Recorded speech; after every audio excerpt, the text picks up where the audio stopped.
Muito bem, sejam todos bem-vindos para mais um episódio dessa jornada nossa, bem lenta, né? Mas, vamos dizer assim, que torna-se agradável pelos assuntos que nós tratamos.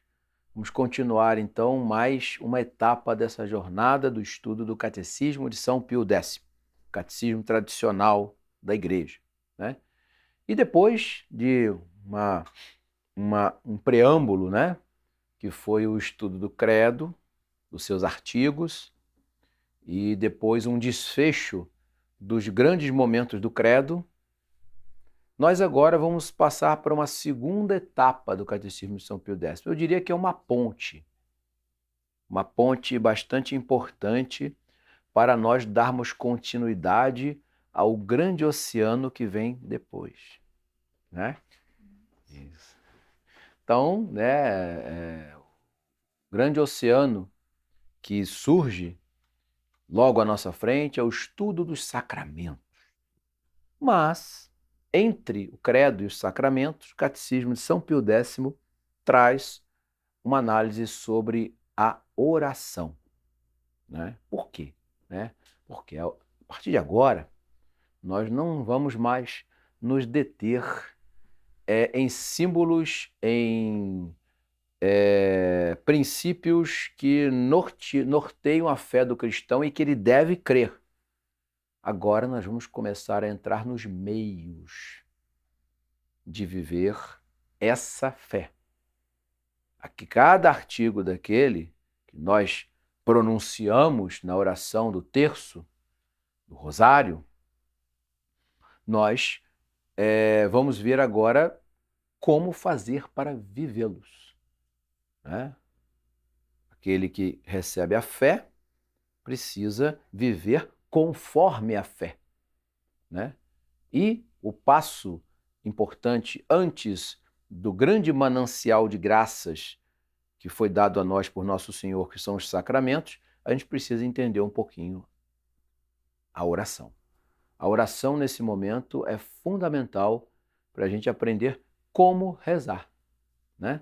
Isso, para nós, então, será o objeto que nós vamos ver. Não será tão longo quanto o credo, e nem pensar tão longo quanto os sacramentos.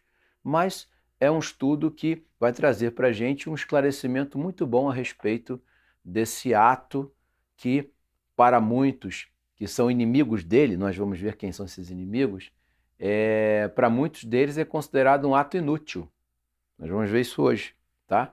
Mas nós passaremos a entender quais são a eficácia e os tipos de oração que a igreja nos propõe, tá bom? Então, a primeira grande divisão da oração que nós observamos é justamente a sua definição. O que é a oração? É meramente um hábito de falar? Não. A oração, segundo o catecismo tradicional da igreja, é uma elevação da alma a Deus, né? Esse gesto tão simples, ele tem que estar eivado desse levantar-se e erguer-se, vamos dizer assim, perante o Criador. A alma é um gesto da alma, ela se eleva para atingir o Criador, né? Para chegar até Ele. Então, a oração é, vamos dizer assim, conceitualmente isso, elevação da alma a Deus. Para quê? É a pergunta que vai, né? O que nos lucra a oração? Por que nós temos que rezar? Né? Já já nós vamos ver. Essa oração, ela pode ser de dois tipos. Nós vamos ter uma oração, como é que eu vou dizer para os senhores? Vamos dizer, uma oração vocal, né? E uma oração, eu diria, mental. tá? Existem esses dois tipos de oração, a oração vocal e a oração mental. Essa oração mental, ela não se utiliza de artifícios da língua. Ela brota do coração, do interior do indivíduo, na qual ele vai expressar, ele vai fazer uma espécie, e aí que entra uma palavrinha perigosa, ele vai fazer uma meditação de Deus. Só que essa meditação aqui, nós vamos entender, não tem nada a ver com a ideia comum de meditação que muitas vezes hoje as pessoas trazem das religiões orientais. Nós vamos ver o que é uma meditação e o que é uma contemplação, tá? Isso tudo está presente na oração mental, na oração interior, na oração sem palavras, tá? E a oração vocal é aquela que é expressa através da oralidade, da fala, e ela se subdivide também. Nós vamos ver o que é cada uma delas. Perfeito? Então vamos lá. Essa elevação da alma a Deus tem, na verdade, 3 objetivos. Na hora que a gente se dirige para Deus, nós nos dirigimos para Deus primeiro para adorá-lo. É primeiramente um gesto de adoração. Esse gesto de adoração tem que estar presente em toda a oração. E eu diria que é uma condição necessária. Aliás, toda condição é necessária. É uma condição, lá usando a expressão do direito, né, sine qua non, sem a qual você não tem o que você pretende, né? Então, a adoração já está implícita, mas não importa. Mesmo estando implícita, é uma das primeiras movimentos da alma querendo adorar o Criador. O segundo objetivo da oração é dar graças. Ou seja, nós recebemos tudo do Criador, adoramos por quem Ele é e damos graças por aquilo que Ele nos deu, né? Segundo passo da oração. E terceiro, para pedir o que nós precisamos. E aí que entra muitas controvérsias da oração. Ué, mas Deus já não sabe que a gente precisa? Por que a gente vai pedir? É porque faz parte do gesto meritório do homem de buscar o Criador.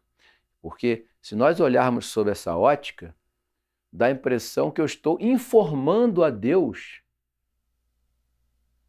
o que Ele não sabe. Não, é exatamente isso, Ele já sabe. Mas o meu gesto é para tirar dele aquilo que eu preciso. Ele quer ver esse movimento da alma justamente para nos dar o que nós precisamos. Então, é adoração. Toda oração é assim, toda. A oração bem feita, né? Adoração, ação de graças e pedidos daquilo que nós precisamos. Nessa hora, sempre vem a pergunta: posso pedir qualquer coisa? Não. Ó, nossos pedidos primordiais é sempre as graças para a nossa salvação.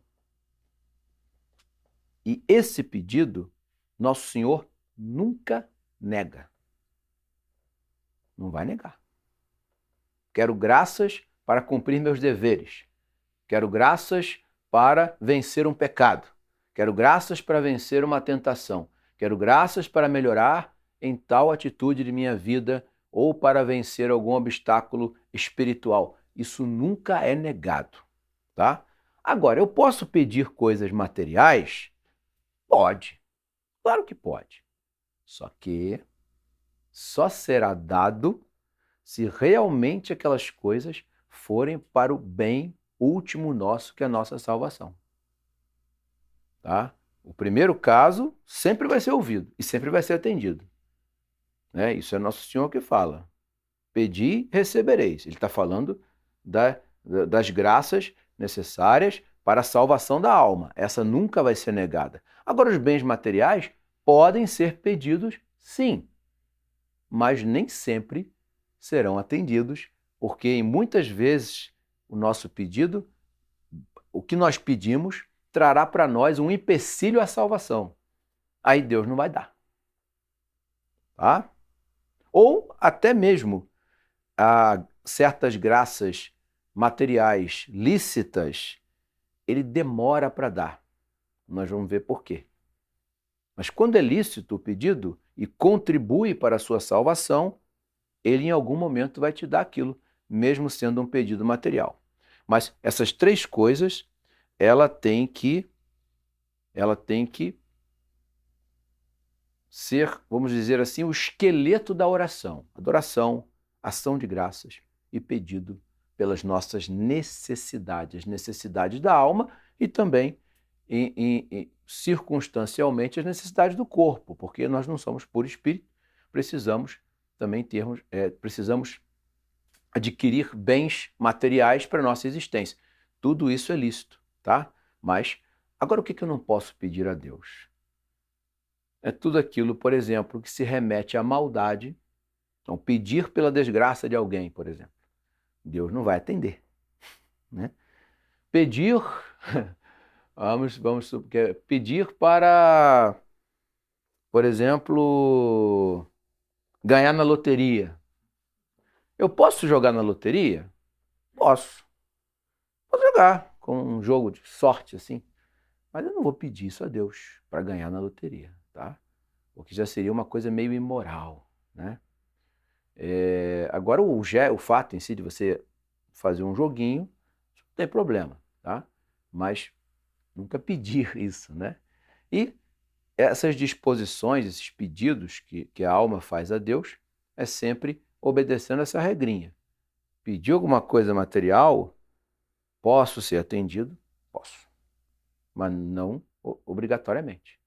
Agora, pediu para se livrar de uma tentação, para se livrar de um pecado dominante, para se livrar de um erro que persegue a sua existência, isso aí Deus atende sempre.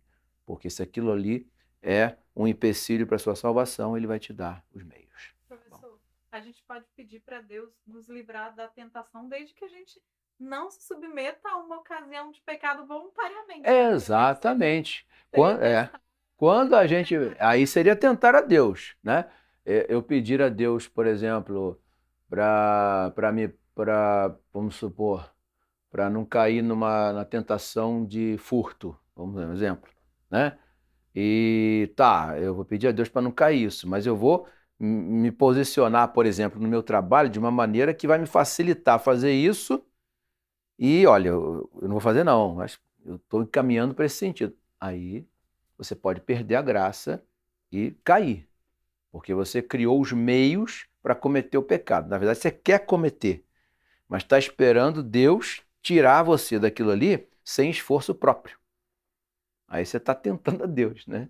Então tem que ter o esforço e tem que ter a graça, né? Aí as duas coisas, você vence o pecado. Mas veja bem, vencer o pecado não quer dizer que você nunca mais vai ser tentado, não. Tem gente que acha assim, eu vou vencer o pecado, nunca mais vou sentir essa tentação. Vai sentir. O que vai acontecer é que você, com a graça, ficará mais forte para resistir à tentação. Tá? A gente olhando, por exemplo, a vida dos padres do deserto, não sei se vocês já ouviram falar disso, né? Os primeiros monges, né? Santo Antão, São Pacômio, Santa Maria Egipcíaca, agora não vou lembrar o nome de todos, Santo Onofre, né? Esses grandes santos chamados padres do deserto, diziam que eles atingiam um grau de domínio tão alto que o pecado as tentações já não incomodavam mais eles. Mas não incomodavam em certas ordens, mas, por exemplo, tentações morais, tentações interiores, eles tinham o tempo todo. Só que eles venciam aquilo ali com a graça, com a oração, que nós estamos vendo, com a penitência, né? Então eles venciam isso, né? Os casos dos grandes padres da igreja, dos grandes monges, os anacoretas, os padres do deserto, eles são um exemplo dessas vitórias. Mas essa vitória significa olha, eu nunca mais vou ser tentado. Não, a tentação pode acontecer, até porque a vitória sobre a tentação vai te dar méritos para a sua vida espiritual e para a vida futura também, tá? Então, nunca esperar que vai chegar um momento da sua vida que você não vai ter mais tentação nenhuma. Vai. Sempre tem alguma coisa, né? Sempre tem alguma maneira de suscitar o pecado em nós. É por isso que a gente tem que estar vigilante e orando e rezando, né? Para que isso não aconteça. Bom? Quais são os fins da oração? A oração tem seus fins, né? Na verdade, é uma finalidade, né? Um navio pretende sair de um porto e chegar em outro. Para que serve a oração? Para que serve a oração? Qual é o fim dela? Né? Para que ela existe? Né? Ela existe para duas coisas. Para preencher um dever de culto que nós temos perante o Criador. Esse dever de culto, nós temos que devolver a Deus tudo aquilo que Ele nos deu. Então, a oração, primeiramente, é um dever de culto, né? E esse dever de culto é um dos fins da oração, por isso que nós temos que rezar, né? E o segundo é justamente as necessidades da alma. Então eu rezo porque é devido a Deus esse culto e porque eu preciso. Tá? Essas coisas sempre andam juntas. Eu tenho que dar a Ele o culto, é um culto aqui no sentido particular, tá? Não é o culto, né? O sacrifício, né? Que é a Santa Missa, mas eu digo um culto particular devido ao Criador, né? E aqui as necessidades. Então, tem dois fins muito bem estabelecidos em relação à oração, que é justamente o culto a Deus devido e as necessidades da alma. Só da gente beber um pouco nesse conhecimento já dá vontade de rezar. Logo, se dá vontade de rezar pelo conhecimento, é porque existe algo relacionado com a vontade e com a racionalidade. Ou seja, eu conheço a coisa e imediatamente a minha alma se move a fazer por causa daquele conhecimento. Então, é importante nós sabermos o que estamos fazendo ao fazer nossas orações, ao rezar as nossas orações. Tá? Muito bem, vamos adiante. A oração, ela pode ser, né? No caso da oração vocal, ela pode ser pública e pode ser também privada. Tá? Essa daqui, é claro, né? É sempre privada, porque ela vai acontecer no interior da alma, né? No interior nosso, dentro de nós, né? Meditar nas coisas de Deus é conhecer as coisas de Deus. Contemplar, meditar, é sempre conhecer. Quando eu sei o que é uma coisa, eu contemplo, eu medito. Meditar é isso, é conhecer, saber o que a coisa é, né? E isso, de alguma maneira, traz para nós um certo prazer, né? Quando eu descubro, por exemplo, um exemplo simples, como quando eu descubro, por exemplo, como uma caneta é feita, como eu posso ser usado, aquilo traz para mim um contentamento, não traz, puxa, que legal, né? Por que esse contentamento? Esse contentamento é a contemplação. É exatamente o que vai acontecer nessa oração interior, na oração mental, né? Eu conheço o ser de Deus e aquilo me traz um alento maravilhoso internamente por conhecer as maravilhas que Ele me oferece, né? Isso na oração mental. Na oração vocal, você já tem uma outra situação. Você expressa a oração. Então, existem esses dois tipos. Essa oração privada, vamos começar por ela, é a oração que a gente faz pronunciando a oração. O Pai Nosso, a Ave Maria, a Salve Rainha, o Lembrai-vos, né? Nós pronunciamos essas orações, botamos verbalmente, oralmente, realizamos essas orações. Elas são privadas quando feitas particularmente. E esse particular envolve também a minha família. Então, quando a minha família está rezando o terço na sala, é uma oração privada. Ah, mas mesmo que chegue um monte de gente? Mesmo que chegue um monte de gente, a oração é privada. Agora, a oração pública, essa é a mais elevada, que é a oração da igreja.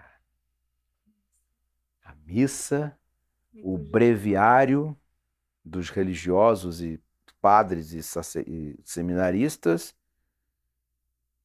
e as orações públicas da igreja, como terço na igreja, rezado pelas pessoas, as procissões, tá?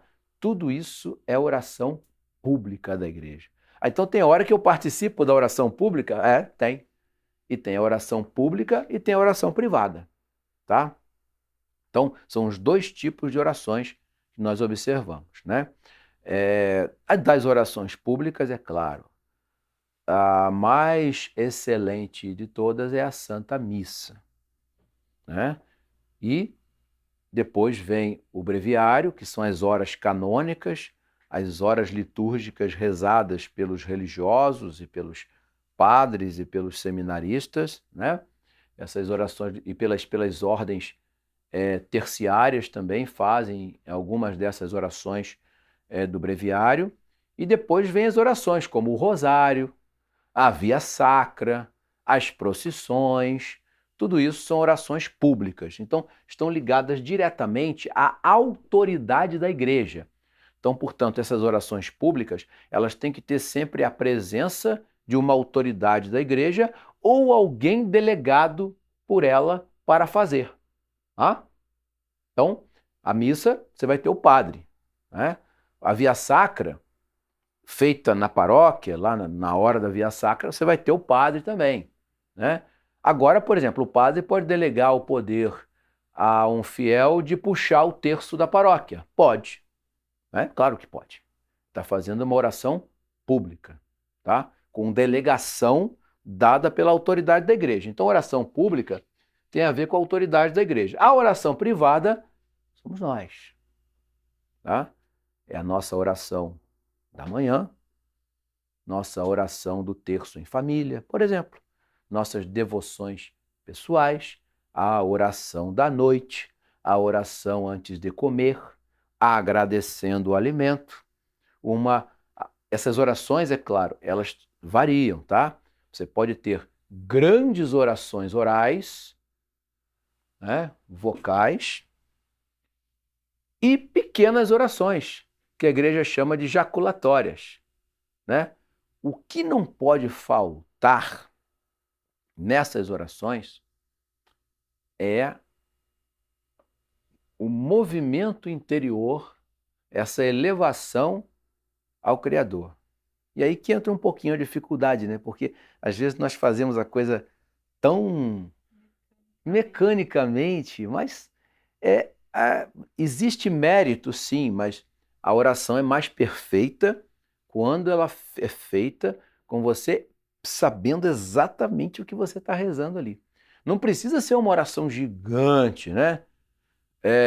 Como, por exemplo, a oração de São José, né? Tem uma oração de São José que é enorme, que se reza depois do terço, né? Agora você tem as pequenas jaculatórias, que se você recitadas também com essa motivação interior, com esse amor brotando do coração, elas têm um valor muito grande, tá? Mas procurar sempre rezar, fazer as nossas orações, sempre nesse espírito. Já já a gente vai ver como é o ambiente para a gente rezar, né? Que vai variar conforme as disposições do local onde a pessoa vive. Bom, lembrando sempre, né, que a oração, ela sempre tem algo de adoração. É impossível fazer qualquer oração sem isso. É o reconhecimento de Deus perante tudo que ele criou. Então ele está sendo adorado. Então não dá para imaginar uma oração sem adoração a Deus, tá? É impossível, tá? Porque isso já está implícito naquele ato de rezar, né? Naquele ato de recitar uma oração vocal ou uma oração mental, né? Uma oração interior, ok? Vamos lá então. A oração mental parece uma coisa assim meio, como é que eu vou dizer? Meio mística num sentido equivocado, mas não, existe isso, você lembrou bem, um sentido assim meio oriental, transcendental, não. Essa oração mental, ela possui dois elementos que provam que não tem nada a ver com isso. Que elementos são esses? A inteligência e a vontade. Tá? Inteligência e vontade. Isso aqui é a estrutura de toda a vida interior cristã. Não tem nada no cristianismo que seja uma coisa assim meio... Eu não estou achando a palavra exata. Não tem nada no cristianismo que seja assim meio mágico. Agora achei a palavra boa. Uma coisa meio mágica. Não tem mágica nenhuma. Esse movimento interior do coração, ele envolve a inteligência e a vontade. Mesma história que eu falei da caneta aqui, né? Conheci, me movi a amar aquilo e aquilo me deu uma satisfação, tá? Então, isso vai acontecer na oração mental e vai acontecer também na oração vocal, também, tá? Então, essa estrutura da oração não tem nada a ver. Por que eu estou frisando tanto isso? Porque muita gente confunde o que, por exemplo, o budismo faz. É uma coisa assim meio, vou me anular e ficar ali entregue a uma contemplação. Não, pelo contrário. A contemplação chama o conhecimento de um ser. É aí que nasce a contemplação. Eu vou contemplar alguma coisa. Entendeu? O que eu vou contemplar? Aquilo que eu estou conhecendo. Tá? Então, isso é que é a verdadeira meditação. Ele fala assim, você tem que meditar. Pô, vou meditar. Vou pegar o catecismo para ler.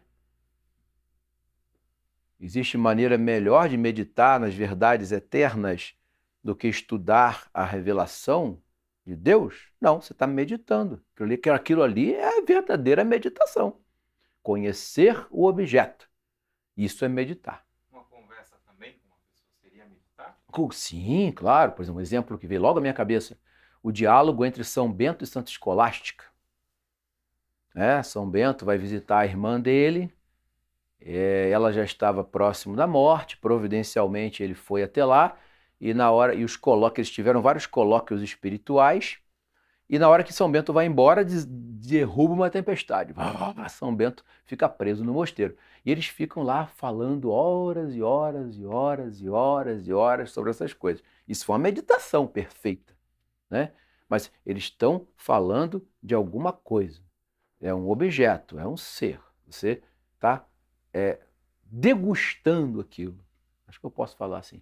Você está degustando aquele ser nesse diálogo, tá? Isso é a verdadeira meditação, tá? Então, agora quando a gente dobrar os nossos joelhos, né? Lembrar sempre disso. Tem um ditadozinho italiano que eu não sei se eu já falei dele aqui. É muito espirituosozinho, né? Típico dos italianos. Um tanto até brincalhão, né? Mas muito verdadeiro, né? Que o italiano diz assim, a oração, como deve ser a oração? Assim, como deve ser a vida do cristão, a vida, né? Não só a oração, mas a vida. Ele fala assim, numa brincadeira, oração curta e bem feita, e um salame bem grande. Italianos, né? São assim. Então, o que acontece? O que ele quer dizer com isso? Na hora de rezar, reze bem, que as benesses virão. É mais ou menos isso, tá? Então, a oração bem feita, ela tem méritos mais elevados. Agora, às vezes acontece a gente fazer aquela oração rapidinha, né? Se realmente ali o tempo for curto para tal, já existe um mérito nisso, porque você está lutando contra um adversário que está te atrapalhando. Mas se você faz a oração com pressa, porque está com preguiça de rezar, aí já é outra situação, tá? É um pouquinho diferente. Pois muito bem, né?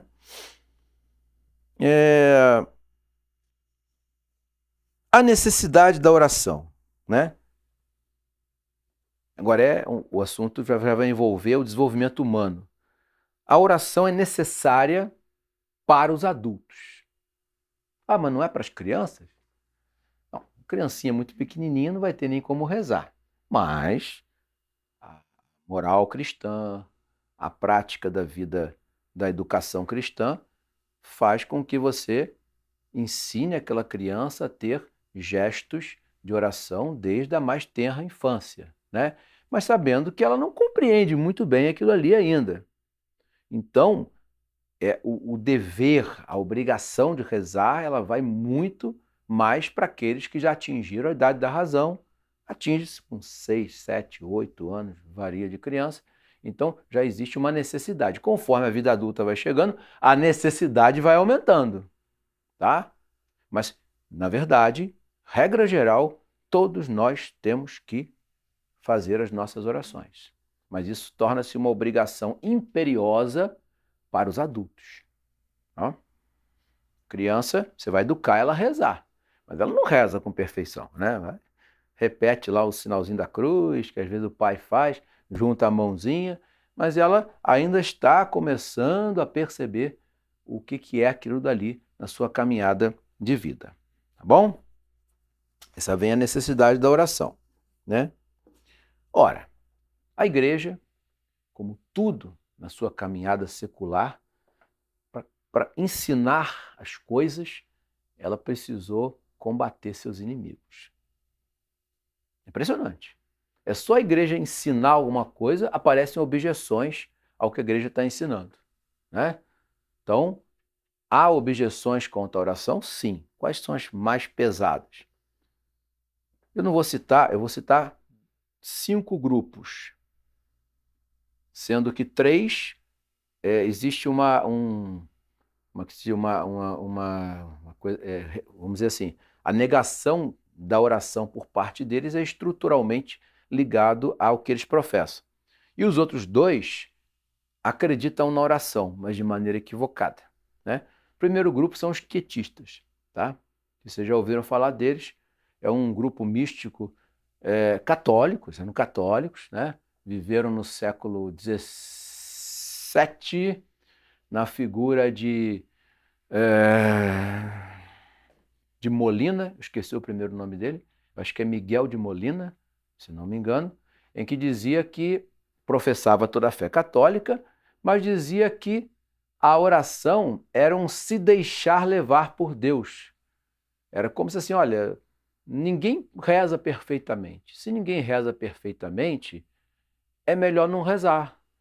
Ou então a nossa oração tem que ser um deixar-se levar pela providência, sem que haja o gesto de oração propriamente dito. É mais ou menos isso. Ele deu origem a uma espécie de heresia que a igreja condena, que chama-se quietismo. Tá? Ou seja, como se eu não precisasse rezar, porque a nossa oração é imperfeita, né? Não. Então a igreja vai dizer, olha só, se nosso Senhor mandou que nós rezássemos, sabendo das nossas imperfeições, os apóstolos repetiram isso, os padres da igreja incentivaram, os místicos também, então a gente precisa rezar. Como assim? Nosso Senhor manda nós realizarmos algo que é impossível? Não, né? Orai, né? Vigiai. Nosso Senhor fala isso o tempo todo, né? Então, esse quietismo foi um dos desafios da igreja em relação a isso. O outro são os racionalistas, tá? Os racionalistas vão dizer assim, a oração é uma tolice, porque se Deus já instituiu toda a ordem do universo, Se Deus já construiu tudo o que vai ser a causa primeira das coisas e deu a inteligência ao homem para as causas segundas, tal, o que vai adiantar a minha oração? Eu vou mover Deus? Eu vou ter poder, minha oração vai ter poder de mover a Deus em alguma coisa? Eles se esquecem que a oração, na verdade, não é para ensinar nada a Deus, é para tirar de Deus o que nós precisamos. Esse movimento não é para fazer Deus fazer o que nós queremos, pelo contrário, é para fazer a vontade dele, não a nossa. Então há o equívoco dos racionalistas. E outros grupos também que combatem a oração são os agnósticos, por uma questão lógica. Se não é possível entender que Deus existe ou não, para quem eu vou rezar?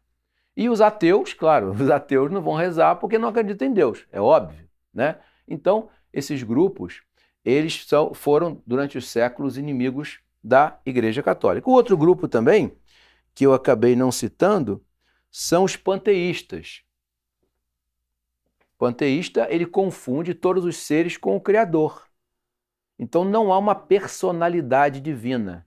Deus está espalhado aí nas coisas. Então não faz sentido eu pedir alguma coisa para quem não existe de forma personalizada, vamos dizer assim, tá?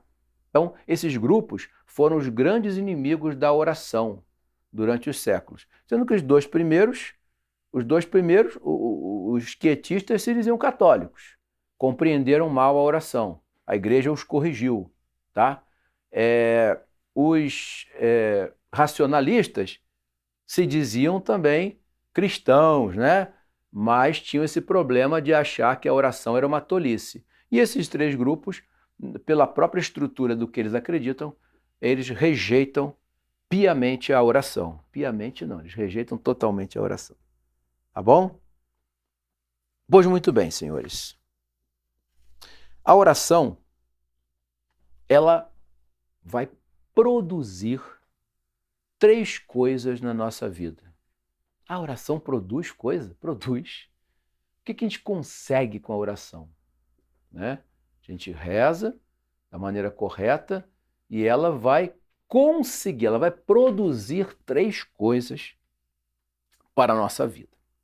A primeira coisa que ela vai produzir é o chamado mérito da graça santificante. Através da oração, a gente consegue as graças para a nossa santificação. Então, a gente obtém méritos. Então, é uma conquista de méritos. Com a oração, eu consigo produzir méritos para a minha vida. É a primeira conquista do ato de oração. A segunda é uma atitude impetratória. O nome é difícil, né? Atitude impetratória. O que significa essa atitude impetratória, né? Ela vai conseguir arrancar de Deus graças especiais, né? A expressão ela é até usada pelo direito, né? Mas a atitude impetratória é essa segunda coisa. E a outra é satisfatória, porque através da oração nós vamos conseguir ter o perdão dos nossos pecados. Nossos pecados serão satisfeitos, por isso satisfatória. Então é sempre meritória, impetratória e satisfatória.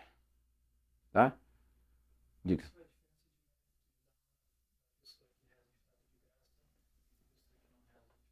Boa pergunta, maravilhosa. Como é o nome do senhor? Leonardo. Uma alma em estado de graça consegue todas as graças inerentes à sua oração, naquilo que ele precisa.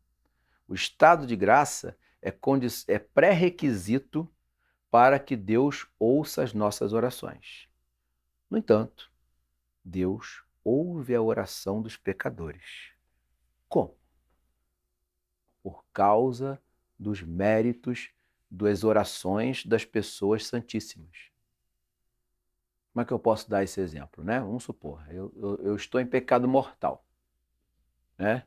A minha oração, em tese, eu não estou com a disposição de alma necessária para conseguir nada de Deus.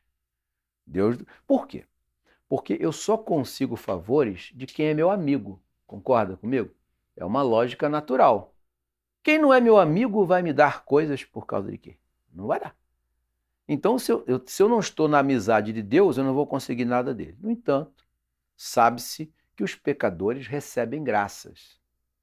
Então, a oração do pecador pode ser ouvida? Claro que pode.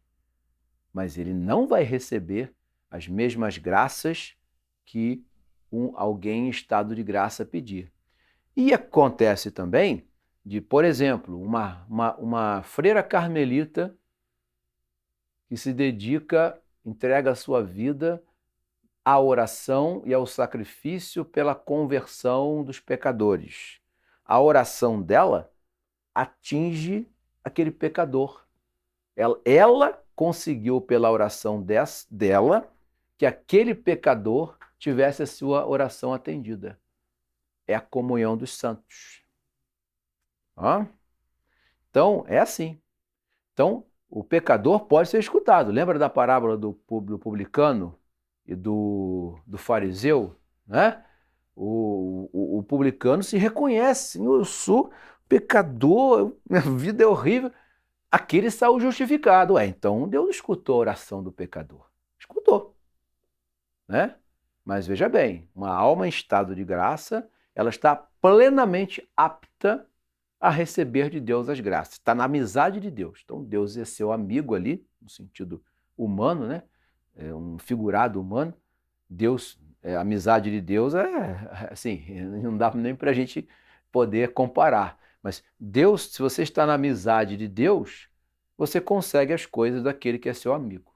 Entendeu? Muito melhor. Então... Mas no caso do publicano, penso eu, assim, que a oração dele foi meritória porque ele teve uma contrição perfeita. Sim, foi uma graça. A contrição restaura o estado de graça, né? Embora não exista. Mas houve algum momento em que ele não tinha aquela graça, né? Ele passou a ter, né? Houve, até o ato de alguém ter uma contrição perfeita é uma graça que ele recebeu. Podia não ter, né? Ele recebeu. Como é que aquela graça chegou até ele? Provavelmente por conta dos méritos de uma alma santa que se sacrificou ou realizou algo pela conversão dos pecadores, né? Por exemplo, uma dos apanágios do Carmelo restaurado de Santa Teresa é rezar e se sacrificar pelos pecadores, para que eles recebam as graças para se converter. Então isso pode acontecer, tá?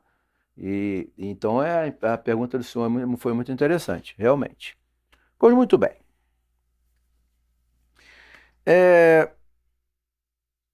E aí, providencial, hein? Porque agora nós vamos ver, justamente nós vamos entrar num assunto que vai tratar do estado de graça.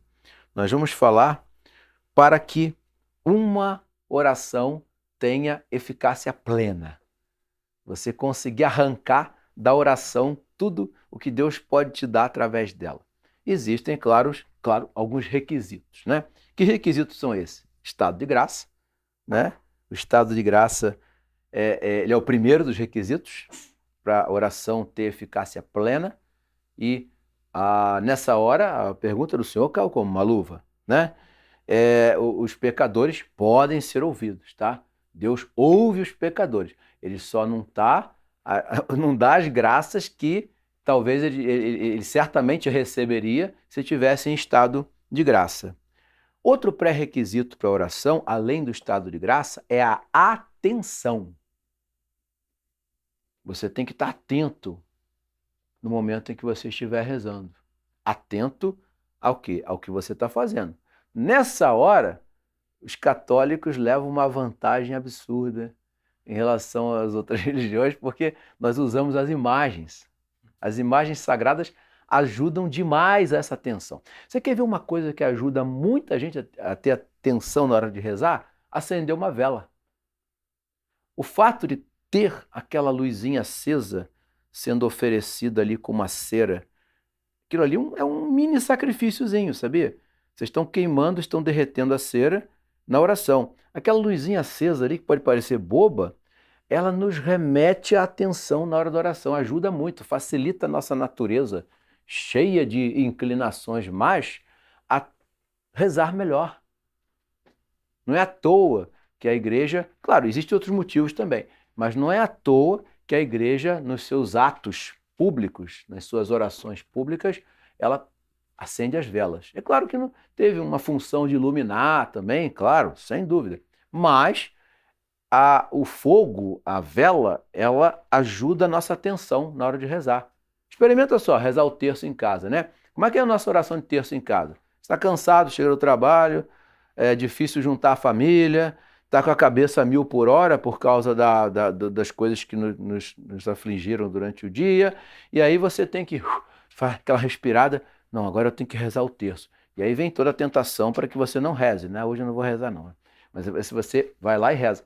Você acendeu uma vela, na mesma hora você já está concentrado ali para rezar o terço. Ajuda bastante. Então a atenção é uma das coisas que a gente deve ter também na nossa oração.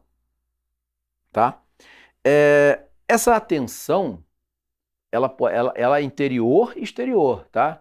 A atenção interior é mover os nossos pensamentos para Deus, impedindo, na medida do possível, que os pensamentos, os problemas e as coisas que nos afligem internamente atrapalhem aquela atenção.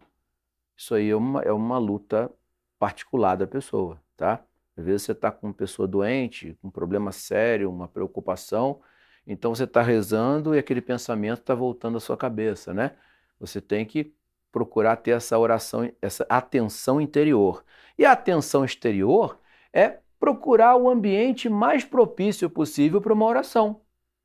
Né? Você não vai botar música na hora da oração, porque vai atrapalhar, você vai rezar. Daqui a pouco você vai pensar, você vai ficar pensando na letra da música ou na melodia da música e não vai estar atento à oração. Pois é, a música, ela bem aplicada à oração pública da igreja, é perfeita. É por isso que a igreja consagrou o canto-chão, que a gente chama de canto gregoriano, né? Por quê? Porque aquele canto ali, senhores, está completamente vazio de sentimentalismo. É uma música feita para rezar, consagrada pela igreja. Porque todo canto gregoriano, ele é racionalmente pensado. Quando nós pegamos, por exemplo, um canto do Stabat Mater, por exemplo, né? Pega-se o Stabat Mater e na hora que fala da cruz, as notas serão colocadas ali a trazer um certo desconforto, uma certa dor na hora de cantar. Porque para lembrar, cruz é dor. Na hora que eu falo, por exemplo, do céu, as notas vão lá em cima. Para lembrar o quê? Olha, eu estou falando de coisas muito elevadas, tá? E aí o que acontece? O canto-chão, canto gregoriano, ele não tem emoção nenhuma. É quase uma equação aquilo. Por isso que a igreja o consagrou. Por isso que a igreja não permite nenhum tipo de instrumento de percussão na missa. Por que não pode? Porque o tambor, ele mexe a alma. Tanto é que ele é usado para quê? Para guerra. Na guerra, sim. Na guerra eu preciso inflamar a vontade para perder o medo da morte. Mas na missa, a alma tem que estar quieta, atenta. Por isso o gregoriano é perfeito, né? Quando surgiram lá aqueles cantos polifônicos, né, lá no século XIV, XV, né, a igreja já olhou aquilo ali meio, opa, peraí, aí Palestrina, né, ele vai dar um jeito lá de criar uma música sacra que não fugisse desse padrão do gregoriano. Mas, veja bem, por excelência, a igreja sempre colocou como música o gregoriano, né? Porque ela tem essa característica. Ou seja, é uma oração pública cantada, totalmente destituída de emoções. É algo puramente racional, tá? Então, essa atenção exterior tem a ver com isso. Posso levar para minha casa? Claro que sim. Então, o ambiente tem que ser máximo silencioso. Ah, meu vizinho, ele liga um rádio lá que só toca música o dia inteiro, chata, perturba. Aí isso vai se tornar para você mérito. Porque se você não provocou aquilo e ainda consegue rezar com certa perfeição diante daquilo, vai se converter para você em mérito, mas desde que não tenha sido você o provocador daquilo ali. Certo? Outro requisito para a oração, esse sim, humildade. E humildade é um negócio confuso, né? As pessoas acham que ser humildes é serem subservientes. Não. Humildade é o reconhecimento da coisa que verdadeiramente é. Eu, diante de Deus, posso me sentir ensoberbecido? Até posso, né? O Padre Antônio Vieira tem um sermão maravilhoso sobre isso. Mas, quando eu lembro dos meus pecados, que soberba eu tenho? Nenhuma, né? Então, humildade, humildade. Olha, eu não sou capaz, eu tenho limitações, eu sou pequeno, eu preciso de vossa ajuda. Esse espírito, ele tem que estar presente na oração para que a oração seja perfeita, tá? Uma oração assim muito inflamada, ela pode atrapalhar um pouco isso. Então você tem que lembrar dessa humildade, né? Não dá para ser diferente diante de Deus. Você tem que ser humilde, não tem como ser de outra maneira, né? Por isso que é essencial que a oração seja humilde. Porque há um ditado, um conhecimento de que Deus, ele se faz surdo aos soberbos. As pessoas que se acham muito poderosas, muito capazes, muito isso, Deus normalmente não escuta, não. Se faz de surdo, né? Usando uma linguagem humana. Então a humildade, ela move Deus, ela atinge, né, no sentido, no que se pode conceber dessa forma. Outra coisa que não pode faltar à oração é a confiança. Não dá para pedir algo a alguém já de antemão achando que a pessoa não vai te dar. Você tem que ter uma confiança de que você vai ser atendido, né? Então essa oração, ela tem que ser sempre confiante, né? Eu vou conseguir, mas lembre-se, Deus às vezes demora a dar. Às vezes ele quer que você peça 10, 20, 30, 40 vezes. Por quê? Porque de alguma maneira aquela insistência será melhor para a sua alma do que você conseguir a coisa tão rapidamente. Então, nós temos que ter sempre essa inclinação. Eu pedi, poxa, Deus não me atendeu. Então vou pedir mais não. Chega. Não. Pede de novo. Pede de novo. Pede de novo. Você tem que ter confiança. Uma hora ele vai atender. Uma hora ele vai atender. Houve um santo uma vez que orientou uma pessoa, eu não lembro mais se foi Padre Pio, se foi o São João Maria Vianney, que uma moça queria uma graça da conversão de um parente. Puxa vida. Mas não importa, o exemplo vai servir. Ela vai e fala com ele, padre, eu peço isso, eu queria que esse parente se convertesse, mas ele não se converteu até agora. Aí o padre, não sei se foi o Padre Pio ou se foi o São João Maria Vianney, que fala assim, olha, você vai todos os dias no altar de Nossa Senhora pedir 10 vezes, 10 vezes. Depois de tantas pedidas, você vai ser atendida. Foi. Por que demorou tanto? É porque Deus entendeu que se ele desse aquela graça imediatamente, aquilo não seria tão bom para a pessoa. Deus sempre dá o que há de melhor, tá? Então essa confiança, senhores, não pode faltar. E, parecido com a confiança, é a perseverança, que já está incluída na própria história, né? Essa oração tem que ser perseverante. Confiar e pedir. Confiar e pedir. Então, perseverar na oração é uma coisa que agrada muito a Deus, né? Só vê aí a conversão de Santo Agostinho realizada por Santa Mônica, né? Quantos anos aquela senhora não rezou para o filho dela se converter? E só lá com 40, né? 42, né? Com quantos anos que o Santo Agostinho se converte? 30 anos, mas ele se converteu com 40 e poucos anos, não é isso? 42 anos? Eu acho que foi 30. Bom, mas de qualquer forma, foi longos anos de oração que fizeram Santo Agostinho se converter, né? Então, a perseverança tem que estar presente, né? Pois muito bem. E aí, a igreja, então, diante de toda essa estrutura relacionada à oração, ela vai começar a nos trazer as suas grandes orações,